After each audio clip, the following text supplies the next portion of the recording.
ask a question to you both, like 20 years ago, did you hear anybody running around talking about their Hebrews?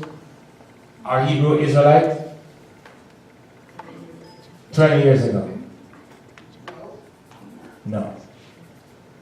See, 20 years ago, it was just all about Christianity and, But the Messianic Movement, Messianic Judaism, is around 35 years since it has been, out. But out of Messianic Judaism derive a lot of things. Hebrew Israelite, Yahweh this, Yahweh that, all kind of stuff. You see, here's the thing.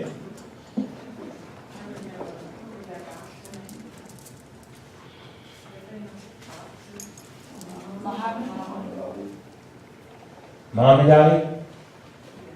He was Muslim. Yeah, he was Muslim, yeah.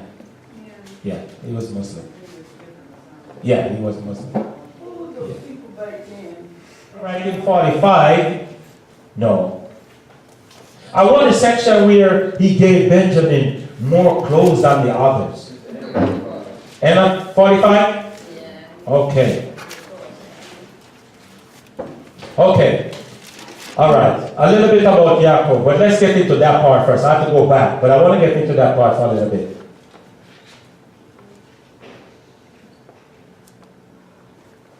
Like 45:22?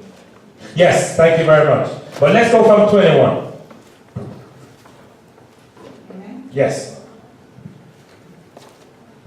21, 45:21. And the children of Israel did so, and Joseph gave them wagons according to the commandment of Pharaoh, and gave them provision for the way. To all of them he gave each man changes of raiment, but to Benjamin he gave 300 pieces of silver, and 5 changes of raiment. And to his father he sent after this manner 10 donkeys laden with good things of Egypt, and 10 she-donkeys laden with corn and bread and meat for his father by the way.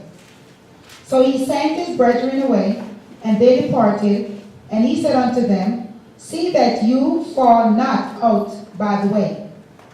And they went up out of Egypt, and came into the land of Canaan unto Jacob their father, and told him, saying, Joseph is yet alive. And he said, and he is governor over all the land of Egypt. And Jacob's heart fainted, for he believed them not. All right, stop. Now, before we get to the close, let's see how these boys felt. Going back to their father with this news, after they were the same one who, how many years later, 22 years later, went and told their father that Joseph is dead. You see, sometimes, look the position. You see, one lie needs another lie, and another lie needs a whole lot of lies. You see what I'm talking about? Now, they are faced with this scenario. Why do you think the father could not believe? Why should he believe that? Why should he? You said he was dead, but the coat, remember last time we talked about the coat? The coat is likened unto the birthright. Are you with me? The coat that was given to Joseph was likened unto the birthright. When that coat came back to Yaakov in blood, he realized that he was saying or thinking that the birthright has been forfeited. The birthright has disappeared. The birthright is over. Because everything had to come through Joseph, my beloved. And now he's dead. Here, these boys coming. Joseph is alive. What should now Yaakov believe? He cannot believe nothing that they're saying. So, look what happened now in verse 26. 26, read it again. And told him, saying, Joseph is yet alive, and he is governor over all the land of Egypt. And Jacob's heart fainted, for he believed them not. And they told him all the words of Joseph, which he had said unto them. And when he saw the wagons with Joseph, which Joseph had sent to carry him, the spirit of Yahweh, Jacob, their father, revived. Stop. You see what I'm talking about? All that was taking place, it was the spirit in him now, revived. The spirit started revealing things. The spirit started bringing revelation. Are you with me? So you see, I'm just taking you round back to show you what I was saying early on. In your own strength, we can't do nothing. But with the Ruach, all revelation is available. See, right here, right in these two verses right here, the Spirit, he fainted over there, I can't believe. The Spirit come up. What look what he said in the next verse, in 28. And Israel said, it is enough. Joseph, my son, is yet alive. I will go and see him before I die. Everything becomes clear through the Ruach. It was the Ruach that brought everything. See what he said? He said, hey, stop talking. I don't believe that Joseph is alive. Stop talking. Joseph is alive. Stop. Let's go. The Ruach revealed all things to him. Revelation through the Spirit is clear. You see, when I tell you this, my people, I don't want to be deceived. I don't want us to be deceived. Walking around and put a spirit in ourselves. A spirit of a spirit of self, a spirit of pride, a spirit of knowing everything, a spirit of knowledge. All of that. We want the spirit that programs you. You don't have no button to direct the Ruach where it's going to lead you. Hallelujah. When Yeshua stand before Nicodemus in that same, he said, Nicodemus, do you see the wind? Nicodemus said, no. Do you feel it? Yes. You know where it comes from? No. You know where it's going? No. But you're feeling it, right? That's the evidence. You don't know where it's coming from. You don't know where it's going, but you're feeling it. That's this Ruach in us. Make us sometimes go places we don't want to go. Do things we don't want to do. And we look crazy. But we are not the one on the key. And in every one of us, as Diana always said, there's a work that's laid out. You might not have to, your ministry might not be standing in front of people like I do. But your ministry might be walking down to your neighbors and say, hey, let's go for dinner. Let me invite you for dinner. And they say, okay, through your belly I'm going to get you. And you speak some word as the Spirit leads you. As the Spirit, when it leads you, you follow. The anointing is here. The word of the presence of Yah is here for what? He didn't say. Hallelujah. I'm telling you, we have to be tuned. Yaakov, this story of Joseph right here is our story. And this is the story of not Abraham anymore. Abraham, yes, attached to his story. Isaac, yes, still attached to the story. But the story of Yaakov is the Ruach.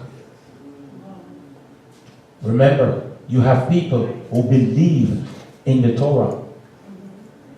No Ruach. They don't believe that the Ruach has any authority. When Peter and all of the apostles were speaking, Shaul looked at them and said, you guys are crazy. All the learned men. You see, we can't knock down these Pharisees, and these, no, they are learned men, but they are just blinded because they are in their own strength. When Yaakov heard that Joseph No, not heard. Realized that Joseph is alive. Likened unto Yeshua. His spirit rallied. And he said, let go. Let me go see my son, Joseph. Now, went down into Egypt. From 46 on, all it tells us towards the end of the Torah portion is a bunch of names that went to Egypt. Let's back up a little bit. I'm taking the Torah portion backwards today. I won't be long. The clothes. He gave Benjamin so much. Why? Still want to see what's in their heart. But, very important, when they met in 45, and he revealed himself, he said, I am Joseph. Look what he did right there. Let me show you, let me read that for you. And he said unto my virgin, come here, I pray. No, let me get to verse 2. And he wept aloud, and the Egyptian and the house of Pharaoh heard. And Joseph said unto his virgin, I am Joseph. Does my father alive? He want that connection. Because when the father, you see, it was the spirit that was in Joseph. He had to be connected with his father. Look what he said. Is my father alive? And later on, when they revealed to Joseph, when he saw the wagon, he said, Joseph is alive. He just repeat the same. You see how the spirit working both of them right here? Okay, let me continue. Does my father yet live? And his brethren could not answer, for they were troubled at his presence. And Joseph said unto his brethren, come near, I pray thee. Come to me, I pray you. And come near. And he said, I am Joseph, your brother, whom you sold in slavery. He has to remind them that when he said, he could have ignored saying, I am Joseph, I am your brother. And he could say all the nice things.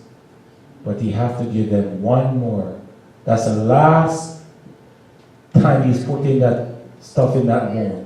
He said, I am your brother, whom you sold in slavery. And then he explained something.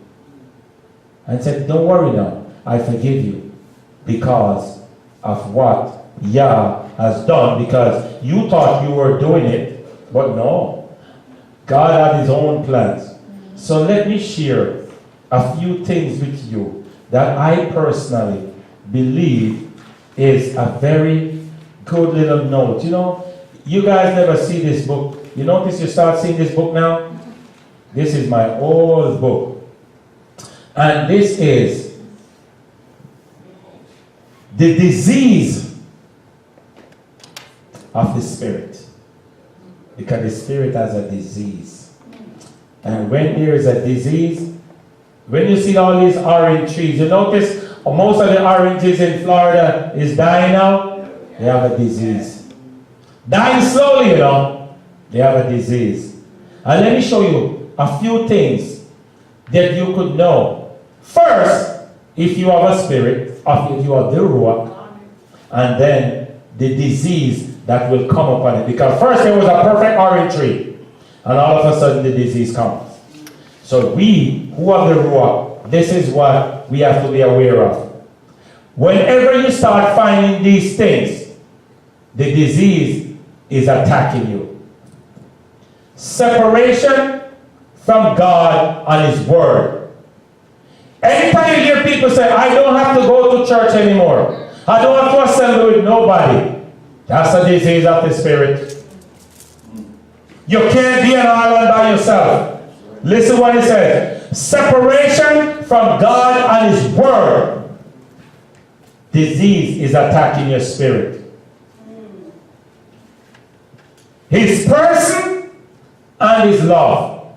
So all this separation from God, your separation from his word, your separation from people, and you're separated from his love. And let me tell you the next one. Separation from yourself. Not accepting yourself. Not loving yourself. yourself guilty and condemnation. Let me put it in a nutshell. You start sitting down, you're blaming everybody around you, you're blaming yourself, you start saying things like, I am nothing, I am nobody, I can't reach nowhere, I can't do this. How could you when you are fearfully and wonderfully made? Be careful.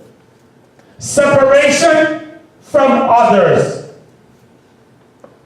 Broken relationship. Fellowship. I'm not talking loving relationship, intimate relationship. No. When you break away from the fellowship, from the body, and decide that you want to be by yourself, that's a disease that is attacking your spirit. And later on, you start finding hatred. You know who you start hating? The same people you used to associate with. If you start hating the people that you were associating with at one time, check yourself. Listen to me. If you used to go to Adventist church, don't hate them because you don't go there no more. You still love them. You hear me? Don't knock on the people. That's a disease that is attacking your spirit. Because that is going to lead you to bitterness, envy, jealousy, and once you get in that position, there is a lack of love for others. You will not find no love for nobody. Let me give you some really good tip. Let me give you some good tip. Unforgiveness breeds resentment. You can't forgive me, so you resent me. Instead of coming to me and say, hey man, we disagree, but we are going to move on. We disagree. I don't celebrate Christmas, but you do. But we still can love each other. Of course. Unforgiveness is going to bring resentment. Resentment brings retaliation. When you start retaliating, this is what you want to do. You want to get even. You're waiting to make that move because you say, I am going to make you pay. Because I can't forgive you. I already resent you. So now I'm retaliating against you. And the next thing you are angry. When you get angry, you start hating people. The minute you hate me, you want to kill me. Hatred brings violence. And from violence is murder. So let me run them back down for you. Unforgiveness. And if you look at scripture to match it, you will see that in Hebrews 12 through 15, that whole section right there. Resentment, spiritually. Not psychologically, but spiritually. Retaliation, you want to get even, can't wait to make you pay. And then you get angry because you didn't get to do it, you know. You're planning all of this, and because you didn't act it out, so now you're angry. You're angry, you hate me because you can't do what you want to do to me. So you start plotting against me in your tongue. And then you get violence. Before I eliminate you, you're violent now. I'm going to let you feel my pain for all that you have done to me. And the next thing you know is murder. Finally, the fruit of bitterness. Murder, physically or with your tongue. You know how many times people murder other people with their tongue? By going and spread a false report about an individual. All because there were some differences and we didn't settle the difference. So I leave your congregation and I go tell my friend, he over there, that's a cult. All because we were disobedient. So wait a minute. When you were there, was it a cult?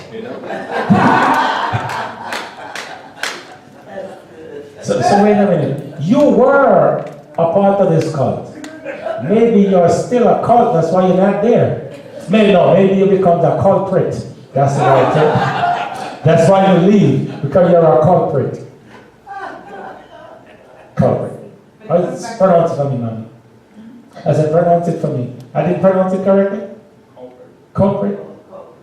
Culprit. Oh, no. I thought I heard you say it. No, you're fine, I'm fine. Mommy said I'm fine. Yeah, no, this is reality.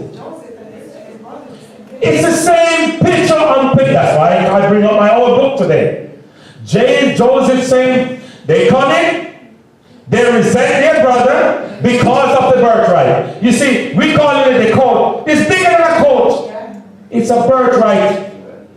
Because this birthright would be for the whole world.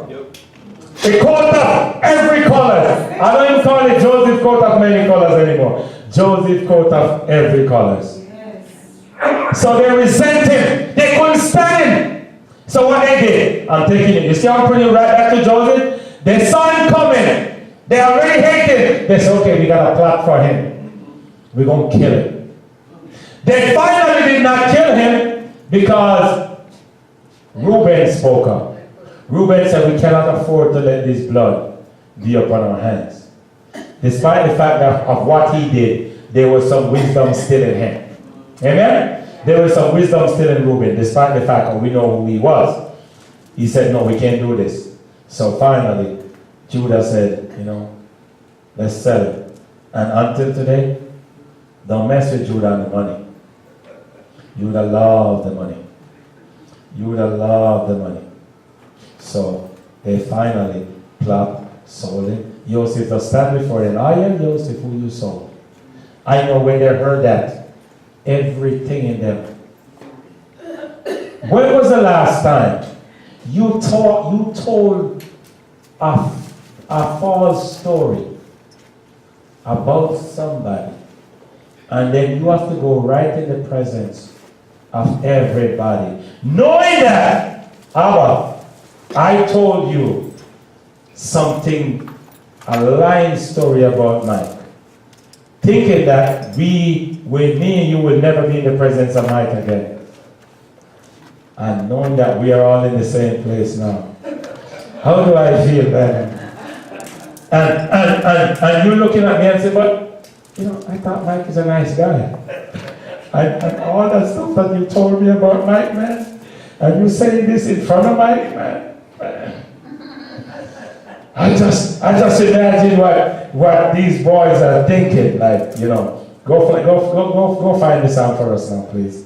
You can only imagine. Go find it. I can only imagine. Remember, that's the promise. We close it. So you go and find that for me, please. Thank you very much. Now, this is some reality. I pray today, Nicholas, I pray today that this message brings some light.